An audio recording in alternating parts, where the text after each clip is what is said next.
welcome to all our viewers. I'm Anju. I am a clinical social worker and a special educator at PlayStreet Specially Able Trust. Hello and welcome everyone. I'm Kavya, a psychologist and special educator at PlayStreet Specially Able Educate Trust. At PlayStreet, we aim to empower children with special needs to achieve independence and reach their full potential through educational and support services. We offer parent empowerment programs, an integrated schooling program, and various clinical services. As we observe Autism Awareness and Acceptance Month, our focus for Autism Hour Summit for 2024 is on dyspraxia.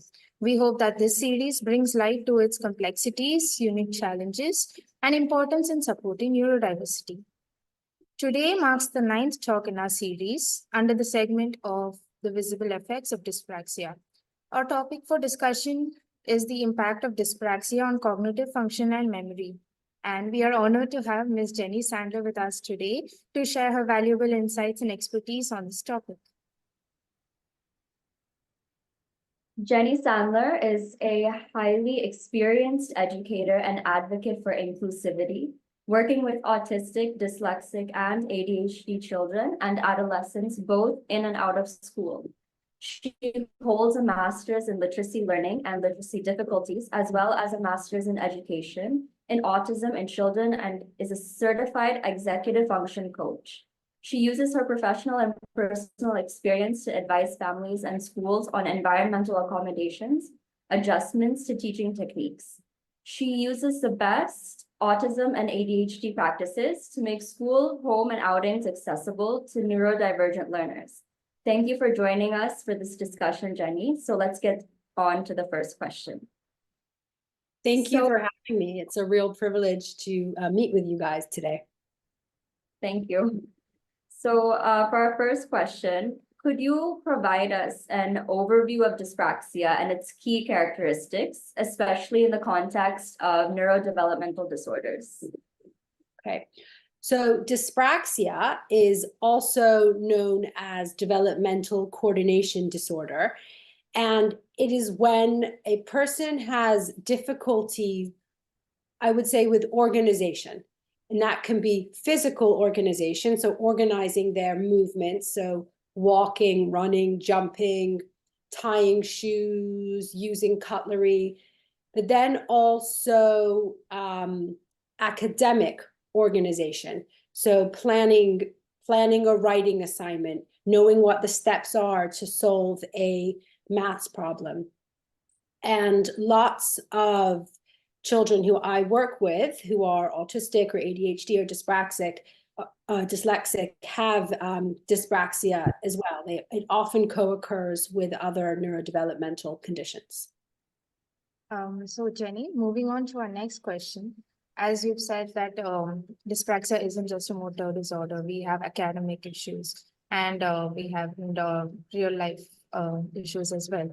So when we say that, we also talk about a lot of cognitive functions, which play a crucial role in how we process and learn information. So could you tell us how does dyspraxia intersect with these cognitive functions, and what are some of the primary challenges that individuals with dyspraxia face in this regard? Okay, so dyspraxia affects someone's ability to function cognitively by interfering with organization and planning. And this is something that we need to use in all aspects of our life. So from the moment we wake up in the morning, we have to plan getting out of bed, going to the toilet, washing our hands, brushing our teeth. And if you are dyspraxic, that can all get muddled up. And it can be hard to remember, wait, do I wash my hands before or after going to the toilet? It can also cause problems with completing academic tasks. So when I'm doing a math problem, am I supposed to add and then do the exchanging, or do I exchange and then add? Or when I'm reading something and I want to remember what I'm reading, it can be really hard to plan out the sequence of the information that I've just been given. And I think a big reason why people who are dyspraxic struggle with the organizing and the planning is connected to working memory. And I think that if someone's working memory is not functioning as it should be, it just makes it very hard to hold on to the information that you need to hold on to and then apply it. Right. So speaking about memory specifically, could you elaborate on how dyspraxic children process and retain information compared to their neurotypical peers? Okay, so anyone who has working memory challenges, whether it's connected to dyspraxia or ADHD or autism or dyslexia, anyone with working memory challenges will need more time to process information, and they'll need more repetition. So whereas someone might learn a skill quite quickly, if you are dyspraxic or any other, struggle with any other neurodivergency, you'll need to repeat that skill many more times before it's embedded into your memory. And one of the ways to support this, or to me, the best way to support this, is to reduce the load on the working memory by giving a child, we call it scaffolding. So information, guides, resources, manipulatives, anything concrete, so that they can check the steps, check what I'm supposed to be doing. So a really, really quick example I can think of off the top of my head is related to the morning planning that I just talked about. When we wake up, we go to the toilet, we brush our teeth. So you might need to have a sign in the bathroom that has those steps: toilet, flush, wash hands, brush teeth, with pictures. And having those guides and those reminders, that's what dyspraxic children really benefit from, to help them learn new skills and remember what they're supposed to be doing. Mm-hmm. That was a great answer, Jenny, about how we can scaffold information so that it helps the children to do their radial activities. And I think that was a great example of how we can use that in our morning routine, especially when it comes to your toileting and using simpler words. So when we talk about academic performance and learning, how can we relate working memory capacity and what change reaction do we expect on dyspraxia, working memory, and then on academic and learning performance? So one of the things that I advise teachers to do is to really think about the purpose of each lesson. So when you're learning an academic skill, what is it the teacher wants the child to be able to do at the end of it? And then we need to break it down and focus on each element one at a time. So a good example is writing. We know that writing requires a huge amount of cognitive energy or cognitive load from a person. So first, you have to think about what it is you want to say. So you have your ideas, and then you need to organize your ideas so that they are in the right order and they make sense. Then you need to spell your words correctly. And you need to have all your punctuation in the right place. And you need to be able to read back what you've written. So your handwriting needs to be of a certain standard, or you need to be able to type. All of that, when you break it apart, you realize, whoa, that's a lot. That's a lot that goes into writing. So I would say to a teacher, if you want a child to write a book review, write a book report, what is the purpose of this book report? Is it because you want them to be able to explain what happened in the story and analyze it and give their opinion? If that is the purpose of the book report, then focus on that. And let's not even think about spelling, punctuation, and grammar and handwriting. It's got to be all about the ideas and organizing the ideas. And so you would then ask the child to tell you their book report. Let them speak it out loud. They can dictate it into a computer software. They can dictate it to someone else who will scribe it. And you can also provide them with a planning sheets to help them organize the thoughts, so they understand that first they need to start with an introduction that talks a little bit about the book, and then they need to move on to a specific element of the story that they found interesting. So you provide them with the planning template and you take away all the other demands. But of course, a child needs to learn how to spell and use punctuation and handwriting, but practice all those skills separately. And then eventually, when they're ready, they can start putting it together. And one thing I really like about what I've just explained about dictating is you can then go back and have them add in the punctuation and have them check the spelling. And but needs to be broken down. And to do it all at once, I would say, is too much for some children, and then you're not going to get anything out of them. So you may as well give them support and get quality work from them. And then as time goes by, you start taking away the support. And similarly, for maths, I think we have quite a big cognitive load when we do some maths. And often children who have working memory problems, they don't know their basic math facts. They can't remember. They need to count on their fingers, or they need to someone to tell them what the times tables or the divisions are. And I say that's absolutely fine. So give a child a math resource like a 100 square to help with the counting, or a multiplication chart so they can quickly look up the multiplication or division. Allow them to use that so that they can then concentrate on the higher order thinking, which is the method. Because if you have to concentrate on the same time as the method and what the steps are, and then the basic math, then it gets too overwhelming. And by the time you've worked out what 7 times 7 is, you've forgotten what you were actually supposed to do with that 49.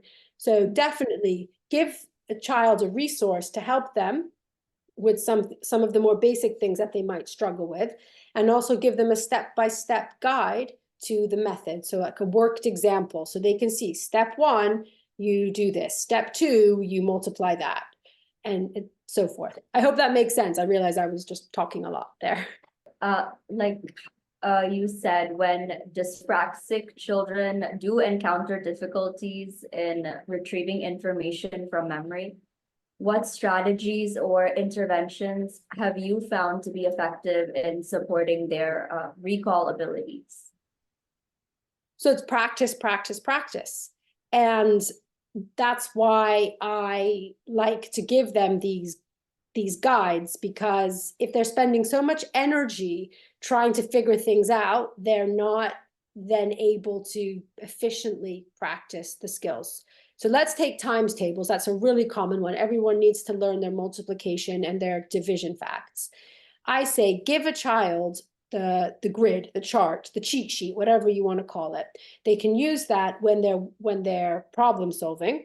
And then when it's time to actually practice their math facts, say they're doing an online program, and at first give them the grid, let them use it. And then what will happen is it'll start sticking. It eventually will go in. The grid will have helped, so then they won't use it anymore. It'll be too slow to use the grid. It'll be much faster to recall it. But it's about us being, as teachers and adults and parents, it's about us being patient and realizing that they're going to need this resource longer than other children, or longer than we think that they should be using it. But it's important that it's there for them until they're ready for it to be taken away. I think we have some great points right there. And as educators and parents, I think it's wonderful that we need to slow down and we need to be patient. We need to be able to give the children the freedom they need through the guides and breaking it down through scaffolding as well. So given the work that you do back at Homeschool UK and the lives you're changing, could you discuss in further how educators or parents can work with children's strength and enhance learning outcomes So for example, if the child is good with visual learning or verbal learning, so how can we go about that? Yeah. So other things that are really useful is for parents and teachers to understand what works for the children that they're supporting. And it's definitely a good idea to focus on the child's strengths and their interests. So if a child is interested, let's say, in Harry Potter, for example, you can use Harry Potter to teach lots of different things. So you can do a science lesson and, make it like you're in a potions lesson, or even for math, if you're learning about position and direction and coordinates and, north, south and left and right, you can say, well, if Harry and Hermione apparated, 3 to the north and 2 to the east, where would they be now? So using what the child is interested in will be much more motivating to help them with their learning. Also with recall and helping them remember things, it's okay to give cues and prompts. So if it's something for history or science, you can use a picture as a little memory aid to remind them, or mnemonic devices are very good. You can also do things, instead of having children write out long answers, you can have them fill in the blanks, or they just have to select the word, and that is enough to give them the reminder, for the specific subject, so that they can understand the content. Another thing that's really helpful is to break things down into smaller chunks. So if someone needs to read a lot of information about history and you want them to remember the information, so ask questions along the way. Instead of asking all the questions at the end, they read a chunk and then they answer a question, read a small piece, answer a question. Another good thing to help with reading is something called visualizing and verbalizing. So when they read something, they then picture it like a movie, and instead of saying out loud what's happened in the story, they need to say out loud what they see, because that pulls in their inference, and their own experiences will affect the image that they see in their mind when they read something. Using songs or sports to engage children, those are some really good ways to help support them. Did that answer your question? Yes, it did. I think those are some great strategies. But on the other hand, in terms of visual spatial memory, how do those difficulties manifest in dyspraxic children, and what strategies can educators employ to mitigate these challenges? So step-by-step guides, very clearly explained what you need to do with images to make it very clear about left and right, and what specific movements are needed, or motions are needed. You can do spatial reasoning exercises like spot the difference will help. There are physical exercises you can do, some good occupational therapy exercises like throwing things at moving targets. But definitely, to me, the best thing is just breaking it down step by step. Whatever the task is, that's the best way forward. So Jenny, we've covered about the impact of dyspraxia on cognitive functions, and about sequencing tasks and processing information, and also about how it affects our working memory and in terms of retrieving memory. So as you work with children both in and out of schools, how do you advocate for a holistic approach in supporting children with dyspraxia in educational settings? Okay, So I think that, first of all, anything that you do to support someone who's dyspraxic or with any other neurodivergent condition, those adaptations and accommodations are amazing for everybody.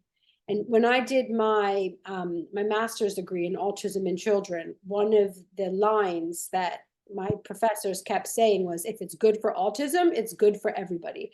So I think that's really important to bear in mind, that when we talk about supporting any child with an additional need, and talk about supporting them holistically, that what we're doing should be done for everyone across the board. And that's definitely holistic, because that's the whole class or the whole family. But in terms of how to be holistic for everyone, there's a lot about, I would say it's very important to be consistent, and consistent language at home and consistent language at school and consistent expectations. So what we ask of children should be similar, the same, the same level of demand at home and at school.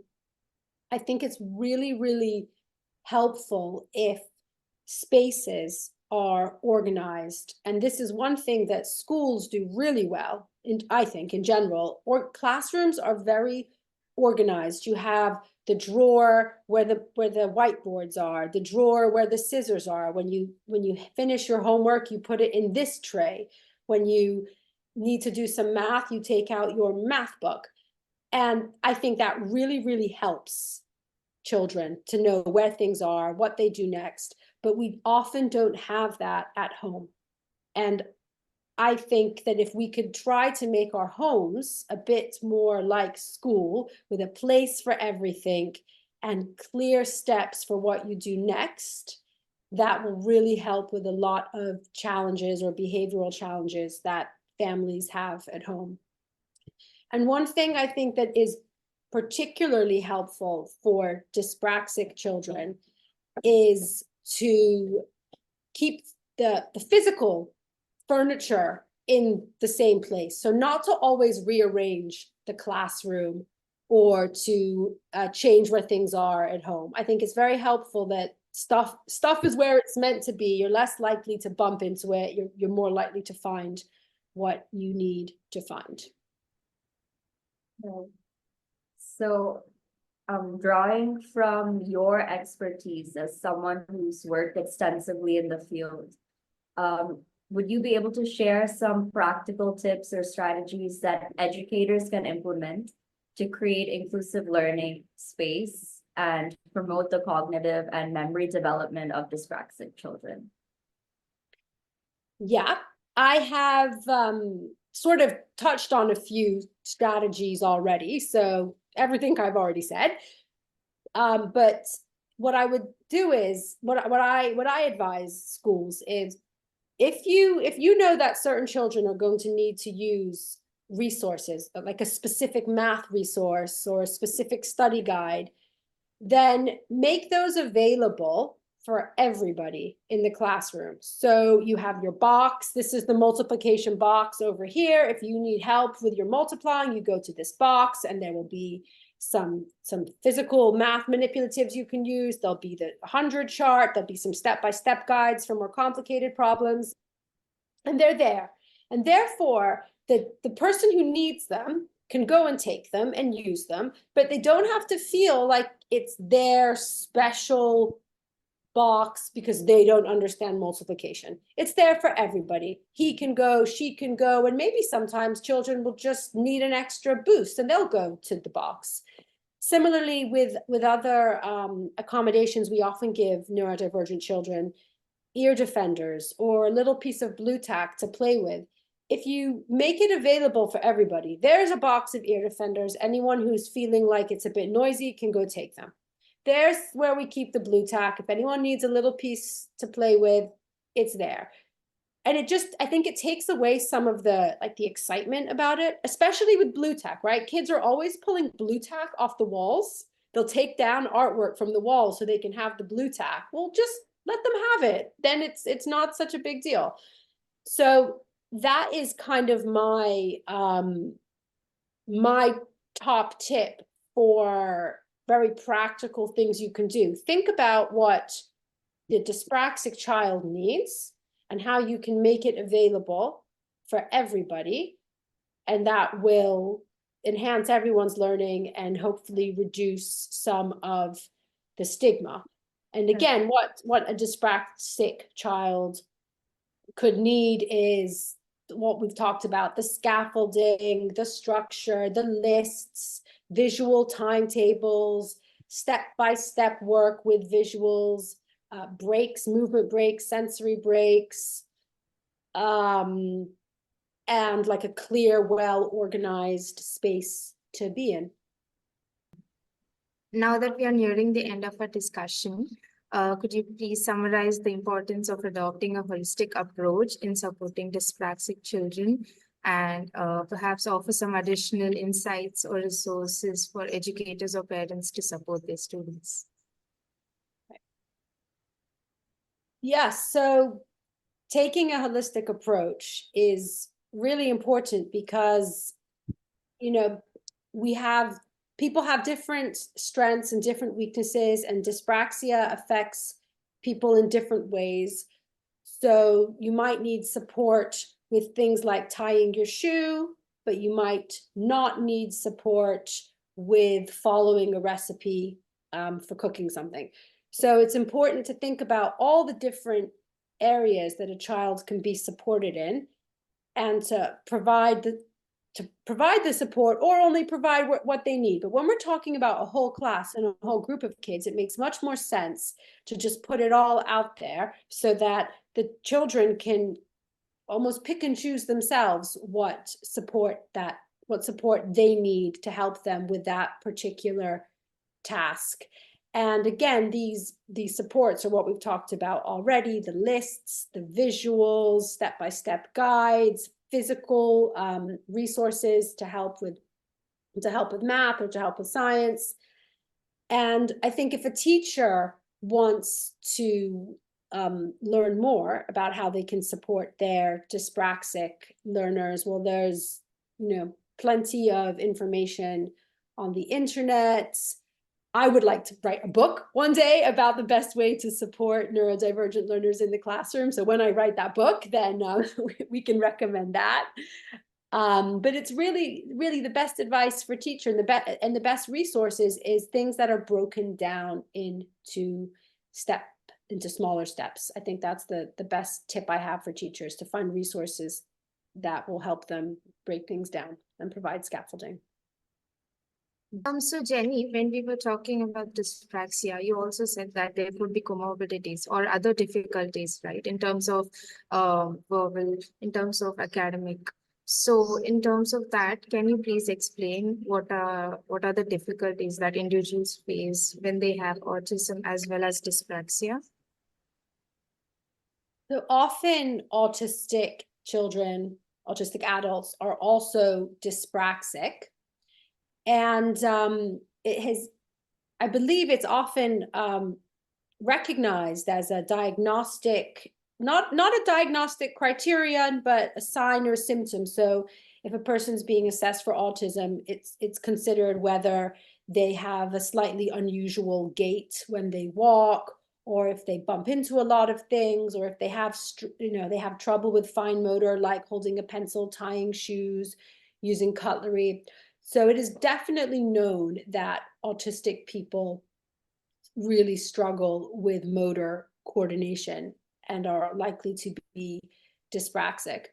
So the best way to support an autistic person with their coordination and their organization and their dyspraxia is a lot of patience and a lot of kindness, and all the practical tips that are helpful for anyone who's dyspraxic. So to have a visual list of things to do, lots of practice with specific skills like, cutting, tying shoes, but also to think about, again, to separate everything out. What is important? Is it necessary to tie shoes? Is the effort required to learn how to tie shoes really the best use of someone's cognitive load?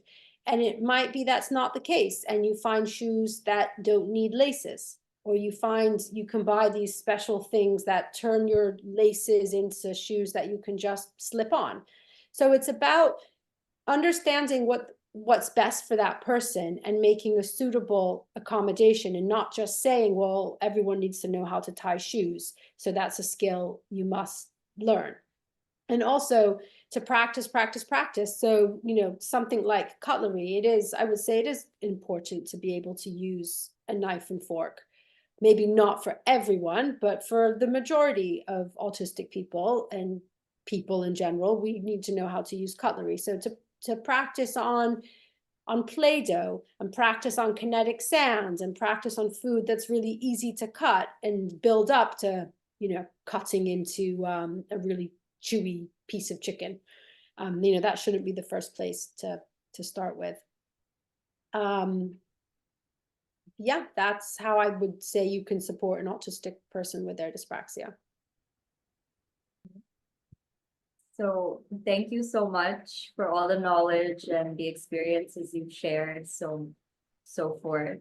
We're pretty much ready to wind up the discussion.